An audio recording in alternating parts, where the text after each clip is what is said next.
are you working on right now so you can go to a larger school? Are you ready or you want some time? I'm ready. Okay, so what are we working on right now? Being respectful. Okay, thank you. If Mr. Mathis says, hey, don't push, and you didn't push, what could you say? So we're at this fixed part and in the future. So we do these 4 F's, right? Well, we could send you home, you're right. But that's not going to help anything. Some days, too. Because we got to grow. You got to grow. When we talk about trauma that our students have gone through, it's ongoing trauma that could include homelessness, having an alcoholic parent, divorce, separation, intense viewing of violence, anything that causes kind of a break in normalcy for a student ongoing. The trauma-informed care comes back to the reason we all get started in this, and it's to make that difference, and it's to make that personal connection with the child.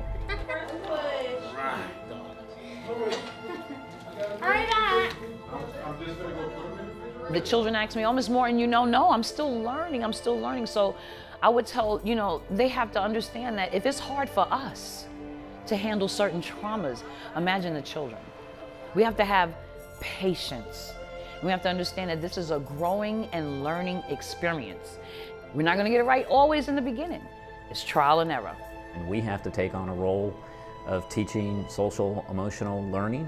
We have to take on a family role because our families are getting stressed and pulled apart, and these kids are getting guided by social media and things that are deterring their attention, and we have a lot of disconnect, and it's stressful on them.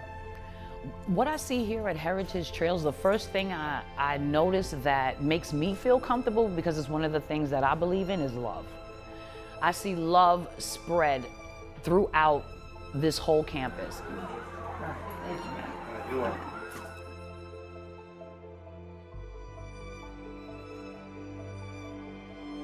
We have something called like a restorative circle. So the minute something happens, the care specialist is there, the teacher is there, the student is there, the other student is there, even sometimes the principal and the behavior analysis comes in, and I'm telling you, it's like a family. Like, we all sit together and have a family talk. And we ask the child, how do you feel? How did this affect you? Basically, you talk to the staff with the other student that you had a problem with, and just talk about it and try to let it go. Mm-hmm. So and what do you understand each other's feelings. Okay, so you're trying to understand where everyone's coming from? Yes. And does that help you? Yes, ma'am. Do you think it decreases the amount that you would argue with that person in the future? It helps me talk more, because I used to not be able to talk about my problems. The restorative practices lends themselves much more towards relationship and problem solving, whereas standard disciplinary procedures lend themselves more towards transactions. It's because it's traumatizing. It can cause someone to not, it won't teach them anything, it'll just make the situation worse than it already is. So that's why I think restorative sessions and circles will be a good thing, because it gives the children to express their feelings instead of, letting them just kick and hit each other over it. We have guidelines that we set and we agree upon. We have a talking piece, and then we just frame the circle with questions. And what the whole experience basically does is it allows them to share themselves with each other and learn about each other. To be in a trauma-informed school, you got to have the SEL curriculum, and L.I.F.E has been tremendous. The genuine relational approach to it, and students pick up on that. But it is built into the system. They know this matters. Administration lets them know this is the heart of us making you all-stars. At the beginning of the year, I knew that we needed some type of social emotional learning curriculum, and I'm so glad that we were able to bring you all in. It's an important piece of the puzzle.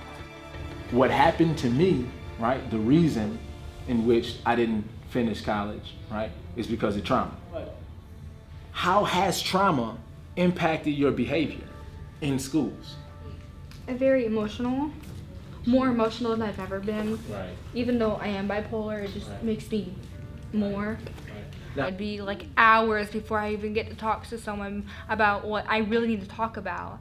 and I felt like no one was giving me attention. Bullying impacted you in the way that negatively, long term, right? Even now, long term, to make you feel like you have to defend yourself, right?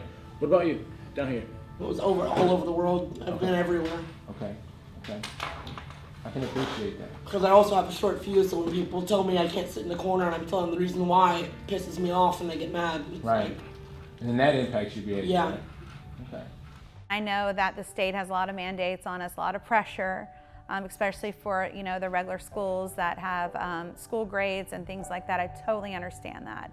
But I think, and I know we have to start looking at kids not as a number, but as a person. And those of us that work with the very intense behavioral kids and trauma kids, we have to incorporate these practices. It just breaks my heart to think about the kids that I restrained and I put in seclusion rooms. And I remember I went out to dinner one night and this little boy came over to me, and it was when I was working at a regular school, but I was at the behavior class. And he said, "Oh, you're that teacher that puts kids on the ground." And that was just like a shocking moment for me. I was like, oh my gosh, this is what this student sees me as. And that was not who I was at all. I was a good teacher, I was a loving teacher, I was a kind teacher. I really cared about my students. But again, I was working in a system where I was told that that's how you manage behavior.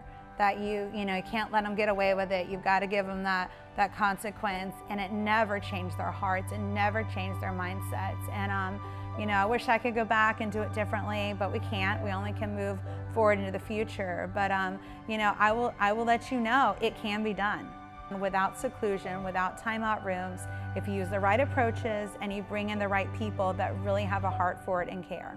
We had lots of students graduate from our school or go back to their home zone school and graduate. And unfortunately, I heard very sad stories of them getting, arrested or getting in trouble in the community or being homeless, and things like that. And that's really what made me think we've got to do more than just, control their behavior. We've got to change who they are, their thinking, their heart, and their mindset. And that's what Life Group brings in. They bring in those classes where students can understand, like, this is why I get frustrated. This is why I get angry. This is where this comes from. These are some strategies I can use to communicate better. And so many students don't understand what it's like to have a dream and to really think about their future. And one thing that you bring in is the thought of, wow, you can do something with your life.